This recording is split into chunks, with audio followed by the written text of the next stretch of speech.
वो लड़की बचपन से ही हर चीज को ठीक करने की क्षमता रखती थी और वह पौधों की बात भी समझ सकती थी, लेकिन बाकी बच्चे उससे डरते थे और उसे अजीब समझते थे, इसलिए सैनिटोरियम में उसकी उम्र का कोई दोस्त नहीं था। एक दिन उसने एक नए लड़के को देखा जो अभी अभी वहाँ आया था। उसने उसे प्यार से ग्रीट किया, लेकिन उसने उसे पूरी तरह इग्नोर कर दिया। अचानक उसने चींटियों को मदद के लिए रोते हुए सुना। उसने लड़के से कहा कि जमीन पर स्टिक से चींटियों को मत छेड़ो, लेकिन उसने फिर भी उसकी बात नहीं मानी। जब उसने उसे रोकने की कोशिश की तो अचानक उसके पीछे बॉडीगार्ड्स का एक ग्रुप आ गया, जिससे वो इतनी डर गई कि भाग गई। उसे लगा कि वो लड़का बहुत बुरा है। कुछ ही समय बाद उसने एक कमरे से रोने की आवाज सुनी। वो तुरंत देखने गई और पाया कि उस लड़के का पपी घायल था और उसे समझ नहीं आ रहा था कि क्या करे। उसने तुरंत अपनी हीलिंग पावर से पपी के घाव ठीक कर दिए। जब लड़के ने देखा कि पपी पूरी तरह ठीक हो गया है तो वो हैरान रह गया। उस दिन से दोनों बेस्ट फ्रेंड्स बन गए। एक दिन लड़की ने लड़के से पूछा कि उसकी क्या इच्छा है। उसने कहा कि वो फिर से खड़ा होना चाहता है और उसके पैर ठीक हो जाए। ये सुनकर लड़की ने उसकी इच्छा पूरी करने का फैसला किया। उसने अपनी सारी एनर्जी उसके पैरों को ठीक करने में लगा दी और ज्यादा पावर इस्तेमाल करने के कारण लगभग बेहोश हो गई। लकीली लड़के ने उसे समय रहते पकड़ लिया। लड़की ने खुशी से बताया कि उसकी इच्छा पूरी हो गई है। लड़का बहुत खुश हुआ और उसे यकीन नहीं हो रहा था कि वो फिर से खड़ा हो सकता है। धन्यवाद के रूप में उसने उसे अपना सबसे कीमती पेंडेंट दे दिया। जब लड़की को उसकी कीमत का पता चला तो उसने बदले में उसे एक फूलों का ताज, फ्लावर क्राउन बनाया। फिर उन्होंने वादा किया कि वो हमेशा साथ रहेंगे। लेकिन अगले ही दिन लड़के को उसके बटलर ले गए। बटलर ने बताया कि उसके पिता की मौत हो गई है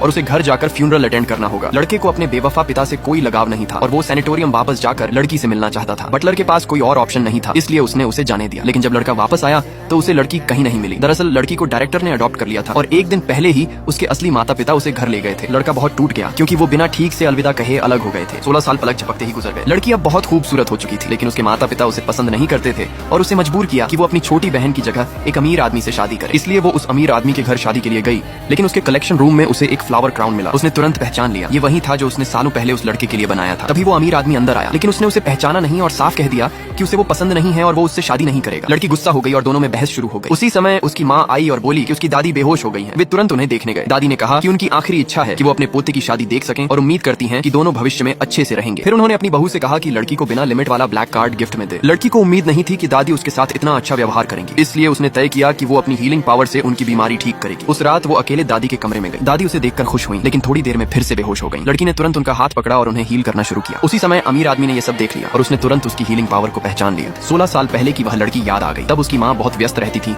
और उसने उसे एक सैनिटोरियम में भेज दिया था। वहीं वह लड़की रोज उसका साथ देती थी और अपनी क्षमता से उसके पैरों को ठीक करती थी। बाद में वह बिना कुछ कहे गायब हो गई थी और उसने उसे 16 साल तक खोजा था। उसे कभी उम्मीद नहीं थी कि उसकी मंगेतर वही लड़की होगी। उसी समय उसकी माँ डॉक्टर के साथ अंदर आई। डॉक्टर हैरान रह गया और कहा कि दादी का शरीर अब बेहद स्वस्थ हो गया है। जब दादी ने डॉक्टर को देखा तो उन्होंने उसे आराम करने के लिए कहा, लेकिन जैसे ही औरत दरवाजे तक पहुंची, अपनी शक्ति के ज्यादा इस्तेमाल की वजह से वह बेहोश हो गई। खुशकिस्मती से अमीर आदमी ने उसे समय पर पकड़ लिया। उसने उससे पूछा कि उसके पास ये हीलिंग पावर कैसे है, लेकिन अपने राज के खुलने के डर से उसने इनकार कर दिया। उसके इनकार को देखकर अमीर आदमी ने अपने असिस्टेंट को उसकी जांच करने के लिए भेजा, लेकिन रिपोर्ट में आया कि वह कभी किसी सैनिटोरियम में नहीं रही थी। उसने इस बात पर विश्वास करने से इनकार कर दिया। उस रात उसने उससे पूछा कि क्या वह कभी सैनिटोरियम में रही है, लेकिन वह पहले ही सो चुकी थी। उसी समय उसके गले में पहना हुआ नेकलेस दिखाई दिया। वह वही निशानी थी जो उसने उस लड़की को प्यार के तौर पर दी थी।